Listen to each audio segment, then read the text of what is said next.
नमस्कार मित्रांनो, श्री स्वामी समर्थ. छान छान गोष्टी या यूट्यूब चॅनलला आपले स्वागत आहे. तर आज आपण बघूया अहिल्यादेवी होळकर यांच्याविषयी थोडीशी माहिती. चला तर मग व्हिडिओला सुरुवात करूया. लोकमाता, राजमाता, वीरांगना, पुण्यश्लोक, देवी, गंगाजल, निर्मळ, मातोश्री या सगळ्या पदव्या अहिल्याबाई होळकरांना लोकांनी अर्पण केल्या होत्या.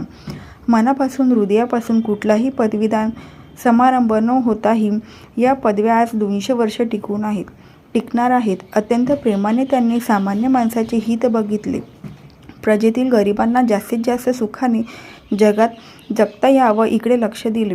त्या धार्मिक होत्या हे तर सर्वांना माहीत आहे, परंतु एक राज्यशासक म्हणून त्यांचे कर्तृत्व फार महत्त्वाचे आहे. पुढील व्हिडिओ बघण्यासाठी डिस्क्रिप्शन बॉक्समध्ये लिंक दिलेली आहे. व्हिडिओ बघा आणि व्हिडिओला लाईक, शेअर आणि सबस्क्राईब करा. धन्यवाद. श्री स्वामी समर्थ. जय जय स्वामी समर्थ.